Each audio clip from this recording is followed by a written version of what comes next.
Bonjour et bienvenue dans l'Officiel Le Mag. Nous sommes aujourd'hui au Centre Pompidou pour découvrir l'expo événement de la saison. La rétrospective consacrée à l'un des plus grands noms de l'art contemporain, Gerhard Richter, l'artiste à l'œuvre inclassable, habitué des prix records en vente publique. C'est parti!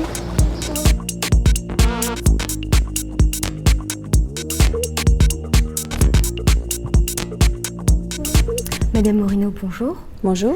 Alors à travers l'accrochage, on voit tout de suite que Richter était beaucoup plus qu'un peintre.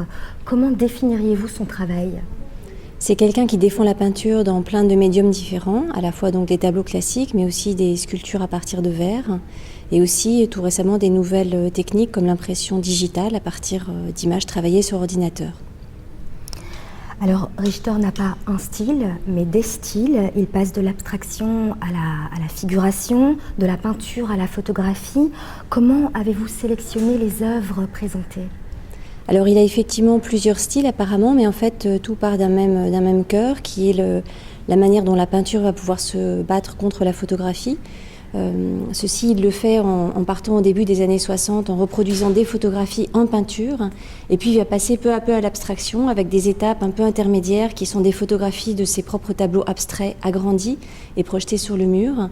Et puis enfin, il va se libérer de la photographie et passer à des grands tableaux abstraits réalisés avec des racloirs métalliques, donc une technique qu'il invente complètement à la fin des années 80. L'exposition arrive de Berlin et elle était ensuite à Londres, et on les a choisis bien évidemment aussi avec l'artiste à partir d'un catalogue raisonné très important, puisqu'elle a réalisé plus de 3000 œuvres et qu'on a ici rassemblé 150 numéros.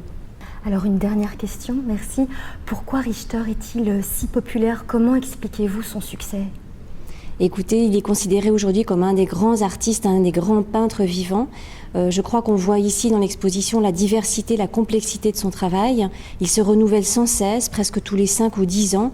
Il remet en question son propre travail, passant donc, comme vous l'avez dit, de l'abstraction à la figuration, et puis inventant à l'intérieur de l'abstraction plein de types d'abstractions différents.